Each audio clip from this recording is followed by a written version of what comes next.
Hello onions, stuck in the shed today. I'm not allowed to play out because, can you hear that? Pluty pluty. So, in lieu of making any new content, I've cobbled together some stuff I shot a long time ago last winter and never got round to editing. It was a follow-up on my review of this Draper torch inspection lamp thingy that I did about a year ago, and waxed lyrical about a really massively annoying flaw in the design of this. So let's have a quick recap. Cue wibbly wobbly picture effect. Put some electronics in that when I snap that closed it turns off, and also make it so that when it's closed it won't turn on. Simple. Why would you want it turned on when it's like that? The only reason for that turning on is to run the battery down and piss people off. Uncue wibbly wobbly picture effect. So that was the big problem with that torch. Just the slightest of touches on the button turned it on, and it could turn on when it was folded closed. So every single time I got it out of my tool bag it was just flat. And also it wouldn't fast charge. It was USB-C, but it was just slow charge. It wouldn't take on a PD charger. So not only was it flat every time I went to grab it and use it, but it also took about an hour to charge up. So it was either smash it into a billion pieces or try and mod it in some way so it wasn't quite so fucking annoying. So this is what I did.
So here's my cunning plan.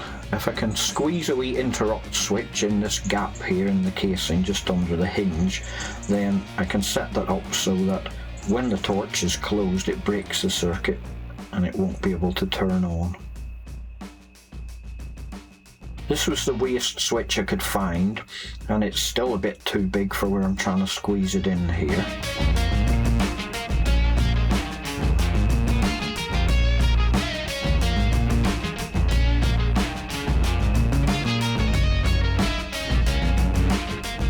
So I need to drill a hole in the main body of the casing here so the head of the switch can poke through, and also need to make a wee indent on the light bar side so it can nestle in there a bit, because the switch just sticks out too far.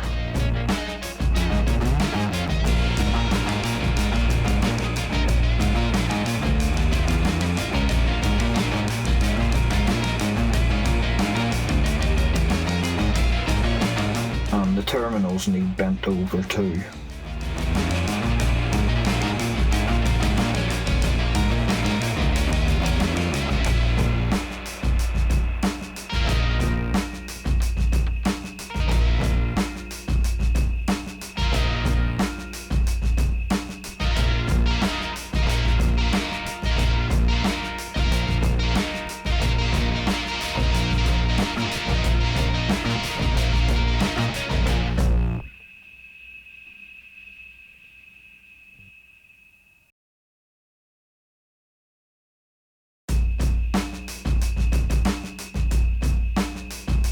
Unfortunately, there's no real way to test this without snipping some wires and breaking out the soldering iron. Anyway, warranties are for wimps, so let's invalidate.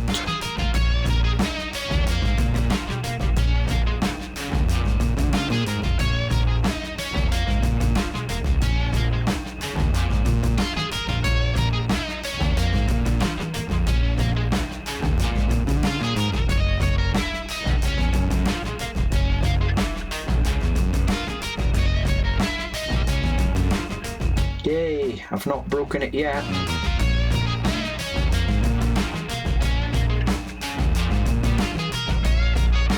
I'm having to epoxy the switch into position here because I need to push it back inside the casing as far as possible, which means trying to hold it in position with masking tape while I gloop the glue in round it.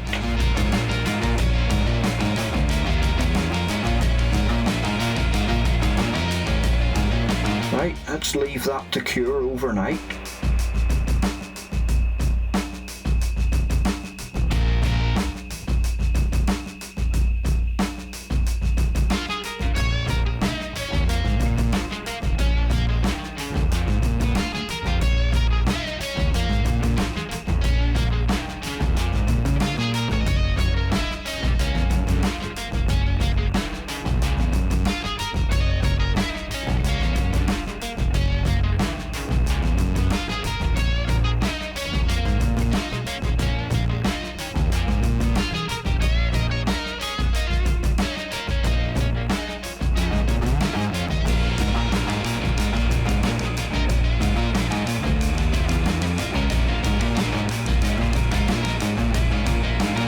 I overestimated the holding power of cheapo masking tape there. Gravity decided to stick its bloody oar in overnight, so the switch has developed a bit of a lean to the left.